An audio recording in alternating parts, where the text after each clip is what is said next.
Welcome everybody, Thunder Ridge Homestead here.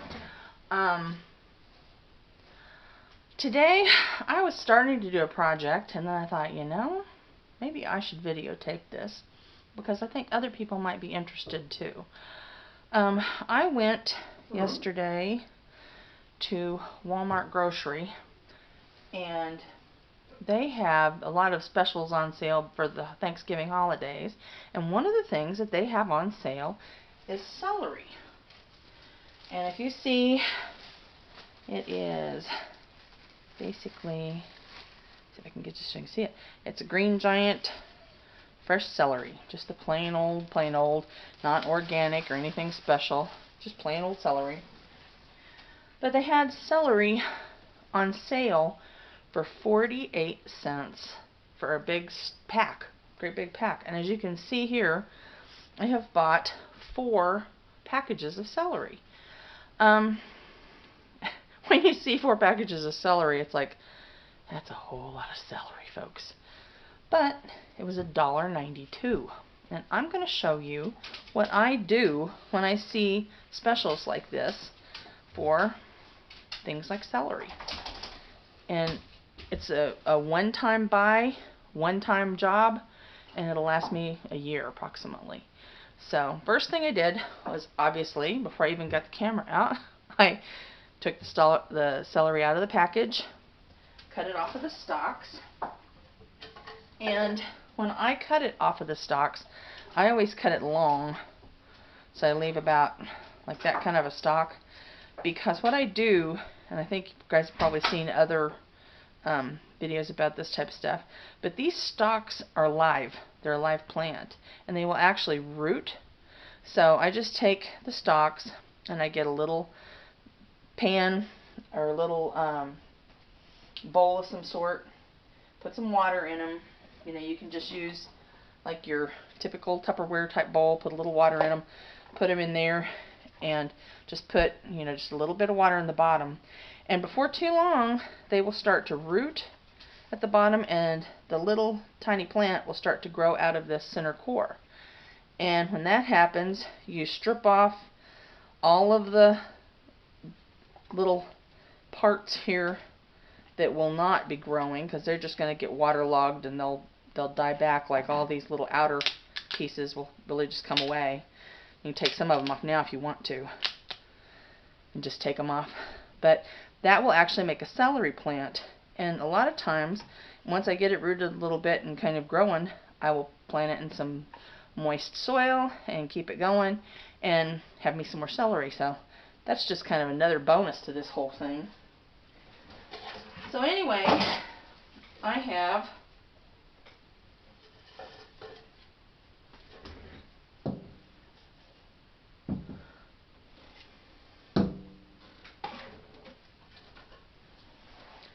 So anyway, you can see I've got 4 big stalks left over, 4 of them, and those are all going to try to get rooted and turned into a celery plant. If they grow, they grow. If they don't, no big deal.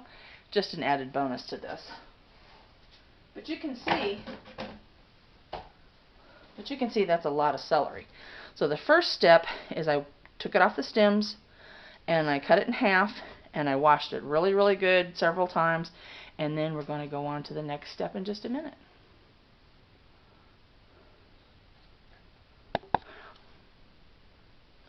Okay, the next part of this project is going to involve my little food processor. And I'm going to set it up so that it's not going to catch things in the bowl. Instead, it's going to shoot things out the top. And you put the bowl in, then you put the stem in, and that part on, and then you put the chopper blade on. And you want that so it keeps things from going down in the bowl. And we're going to put the little top knot on it, and it's got 2 more parts. This little piece would normally go in there to stop it from going out the front. I'm going to take that part out. And this is the pusher. And we're going to get that set up. And then I'm going to get another bowl.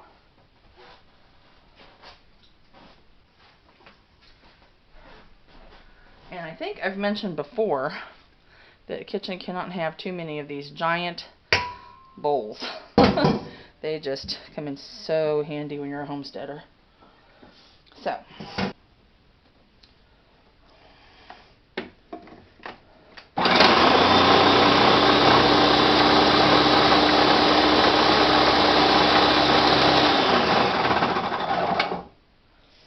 and we are just pulsing this and chopping it so it's kind of finely chopped like that.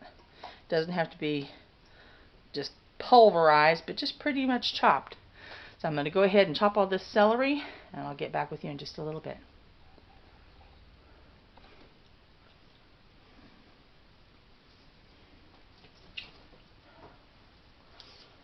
As you can see, for this job, we're using the whole celery stalk, including the leaves. We'll get it going.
Alrighty.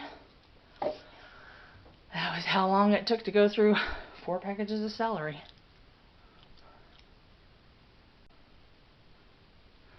Okay, so at this point we start taking the processor apart, and as you can see, it's got little pieces of celery stuck down in a lot of spots. My little rubber scraper here, and we're going to clean as much of the celery out of this as we can. Waste not, want not, and all that jazz.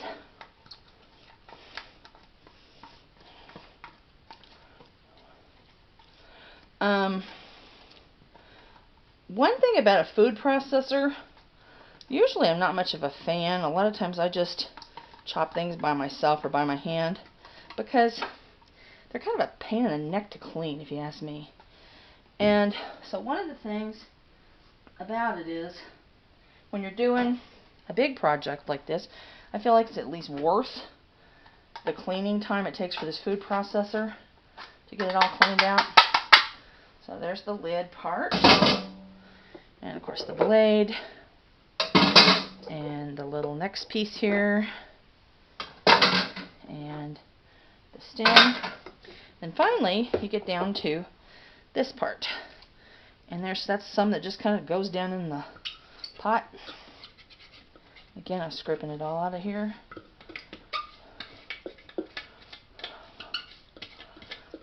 Okay. And that is a bunch of celery. A bunch of just pulverized celery. Okay, I'm going to clean up a little bit and we'll come back. Okay, so now we're ready for the next step. And when I'm cleaning up, I had a thought. For any of you who are new cooking people, do not put celery down your garbage disposal. Not even the little bits, because it will clog your garbage disposal up with the little stringy things in it, and it's just really hard on them. So celery is one of the few things, if you have a garbage disposal, you want to be sure and just wipe it up with a paper towel and then throw the bits and pieces that you trim off of it into the trash. So now I have my big bowl, and I have my colander. Put my colander in there, and then we're going to take our chopped celery bits, and we're going to start just putting them, trying to make a huge mess. I'm going to put them in here into this colander. And why do I do that? Because sometimes celery is a little bit on the juicy side. It's not as bad as like some other things that you could be chopping, but I do like to try to drain it as much as I possibly can and just get some of that juice out. So I will put it in there, and I'll do it in a couple of batches. And I don't know if you can see, yeah, you can, I'll tip it up a little bit. See the green liquid coming out of the bottom of that? That's all celery juice. And since I'm going to plan on putting this in the dehydrator, the more liquid that I can get out of there at this point, the better off. And the added bonus to that is that this time of year, with the holidays coming around and stuff like that, I will take this celery juice, and I have certain ice cube trays set aside, and I will put the juice of the celery into the ice cube trays, and I will freeze it, and then I will use that celery juice when I'm making broths and soups and stews, and I'll probably put some of that juice in my dressing mix when I'm making dressing for Thanksgiving. We make homemade dressing here because we have to use gluten-free ingredients. So we use gluten-free breadcrumbs and things like that. So I use the celery juice for that. So I don't even waste that juice. Okay, and after that drains for a while, you can leave it there as long as you feel, but since I've got some more to come, I'm just going to put the rest of this over in another bowl. See, we got a lot of juice off of that little batch of celery. Okay, I'm going to put this back in. And since I use that juice, if I get a few little bits of the celery grated into it, it doesn't matter to me at all. It doesn't bother me in the least. So I'm going to go ahead and put the rest of this in here and let it drain, and we'll see how much juice we get out of the celery. I guess another thing you could do with the celery juice, if you make cocktails, people use like Bloody Marys and things like that. We don't really drink at this house, but you could use that in Bloody Mary mixes and other things. Or just like smoothies in the morning, you could add the celery juice.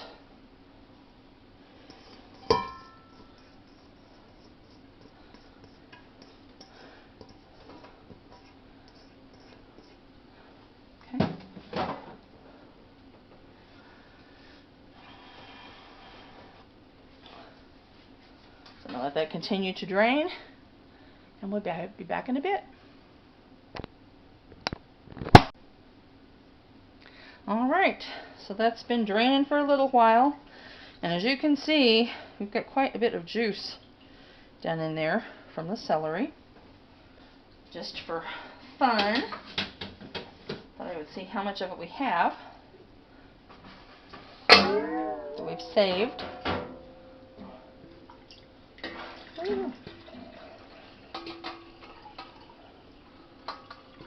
Look at that. Quite a bit. I'm going to sit that up here in the window. We're going to add to that as we go along. The next step is we're going to get our dehydrator trays out. And I love this big old bowl because I can kind of sit my dehydrator trays in there like that if I want to. And another thing that you can do is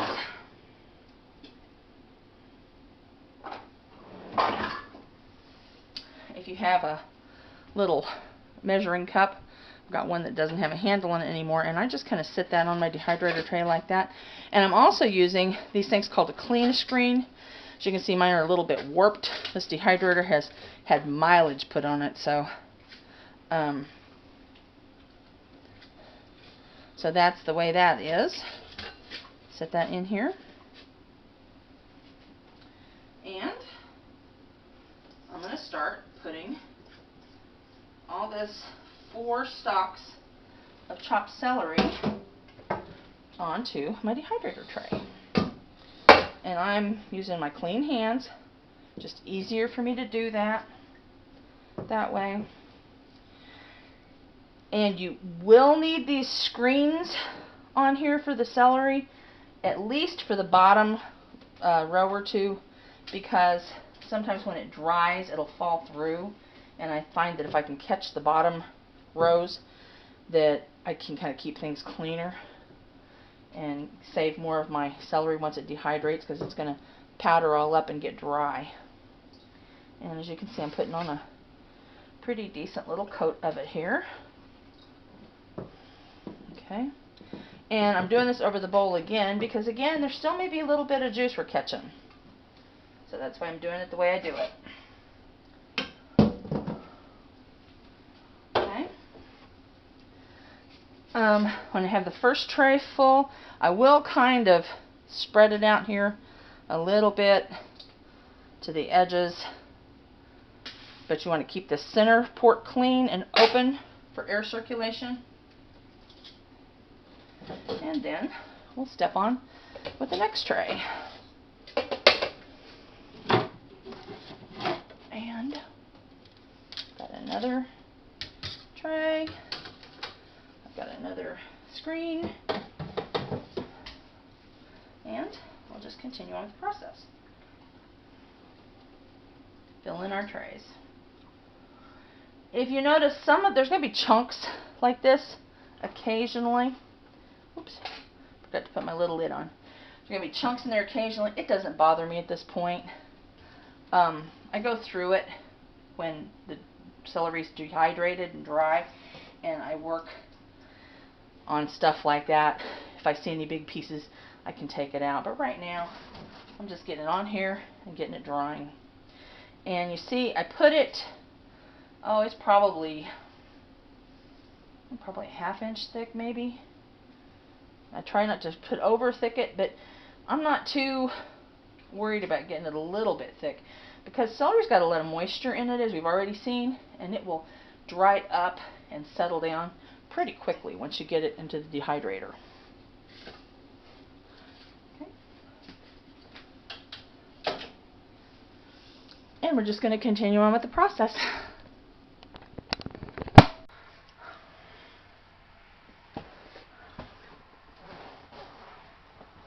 Alright, as you can see, I ended up with 3 trays on here, and it's filled up. I'm going to set the thermostat on my dehydrator to 135. If yours has a thermostat, and we'll turn it on and come back when it's ready. Should take, turn it off so you can hear me. It should take about probably 6 to 8 hours to dehydrate this all the way through. But I like to check it at 4, see how it's coming along, and then check it every hour or two after that. There you go.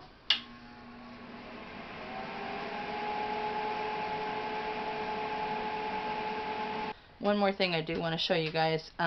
This is a Nesco Garden Master dehydrator.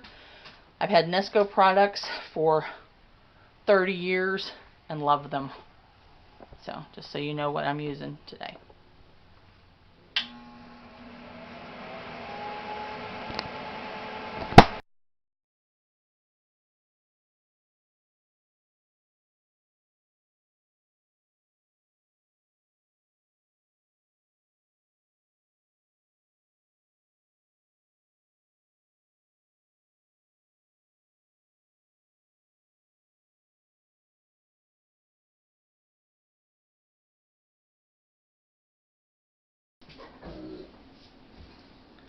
Okay, here we are at the tail end of the process.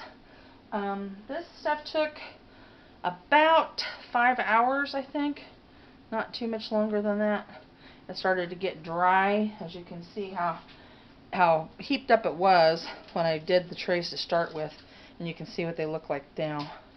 So I'm just going to give you a chance to see how they shrink on here. And the next step is taking it off of the dehydrator and packing it up. And once again, a great big bowl comes into handy. And I just take these trays and just dump it like that. As you can see, the majority of it goes right into the bowl. Right like that. Can't clean anything any easier than that. Of course, those have got to get washed once they get the celery off of them.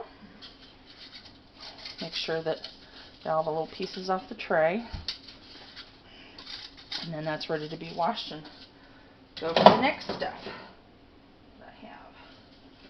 So we got one tray.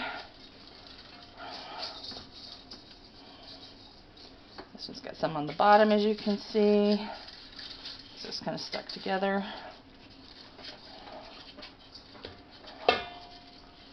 There's 2 trays.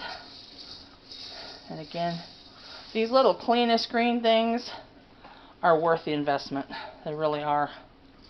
They just come right off, and you can see it's just stays pretty clean. Makes things very easy. Okay, and the last one. Just put the little screen in there. Clean off the tray. I'm going to clean off the screen.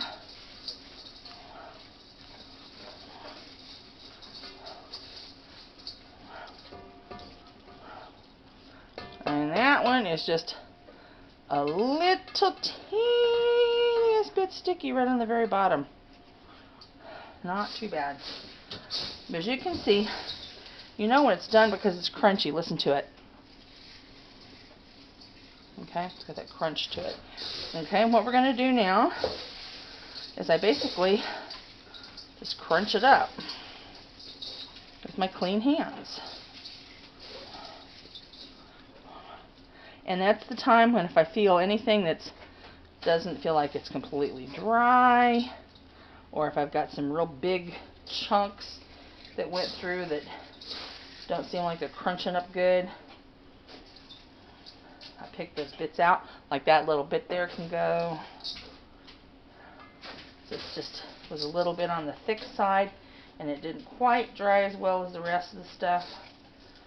And I'm not going to waste it. I'll just use it with my celery juice.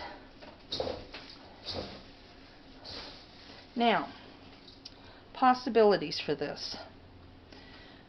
You could take this at this point, and what I usually do is just bottle it up because it's as dry as I need it to be, and it's what I use for, you know, recipes. I'll just take a little pinch or so whenever I make soup, casseroles, anytime I need that celery flavor.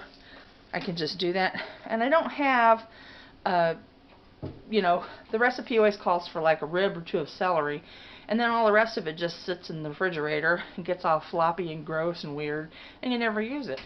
And this way it's no waste. I just use the little dab I need. I always have it on hand. I don't have to worry about, you know, something not being, you know, a recipe I don't have enough celery for or something, and it just comes right back really well. Again, I usually crunch mine up pretty small, so it's just like little flakes when I get the celery, because most of my family, if it's big chunks of celery in something, they really don't like that anyway, because I mainly put celery in something for flavor. The next thing I do is I use a jug, and I use jugs like these. This one had cranberry juice in it. I've used jugs that have probably my favorite's a Gatorade bottle, because they have a big wide mouth, and I don't have any of those right now ready to use. Got one over here, got something else stored in but I have my rice in there right now. But I use Gatorade bottles because they're PET plastic, so it's reusable plastic.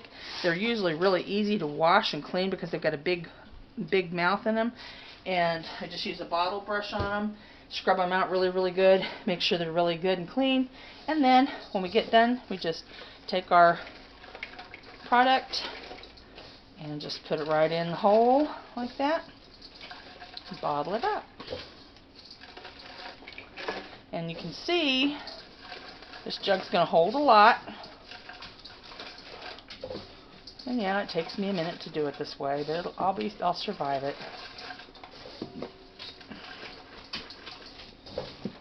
If you had a wide mouth funnel or something, that would probably help, but truthfully this is no big deal to do it this way. And then when I'm ready to use it, I can either shake it into a smaller container and have some just like on hand, and then this big container I oftentimes will keep it in the freezer because it keeps it just like perfect. And I mean, it'll keep it like that since it's already dehydrated. Freezing it keeps it dark and cold, and it'll stay that way for years. Another thing you can do with the dehydrated celery, you could take it and put it in a herb grinder or a processor, and once it's dry and crispy, you can make it into a powder. You can make your own celery salt if you prefer it that way. I usually like to keep my herbs separate from the salt. For example, people buy garlic salt. I buy garlic powder and then I add my own salt. Same way with the celery. Put the celery in and then I'll add my own salt. But if you prefer celery salt, you could sure grind it up real well with a little bit of salt and make your own celery salt, and it'll come out like a nice fine powder. But when we get all done sacking it up, I'll let you know how much we got. Alright, here we have our results. In addition to the 4 little celery possible plants that we have from the roots that we cut off, we have about 3 cups of celery juice that I'm going to use in recipes and things. And this is a 64 ounce or 2 quart bottle. So you can see that we have about probably about 1.5 quarts of dried celery. And that's $1.98 that I spent on that. And that's going to be a lot of celery for a lot of pots of soup, a lot of casseroles, and a very good return on my money. All you have to do is price a container of celery salt and realize that celery salt has probably 2/3 salt and 1/3 celery powder, and you can see the value that this is. Anyway, it's just a way to save some money and do a little celery economics on the homestead, and just be aware that there's a lot of bargains out there, especially around the holidays. And sometimes it's not the things you think of. Everybody always thinks of the turkeys for low prices, but sometimes it's something like celery. If you like our content, we really appreciate if you can thumbs up and subscribe. And also share with your friends if you think somebody that you know might be, interested in videos like this. We really appreciate all the help we get. Anyway, hope you enjoyed this video. Thanks for watching.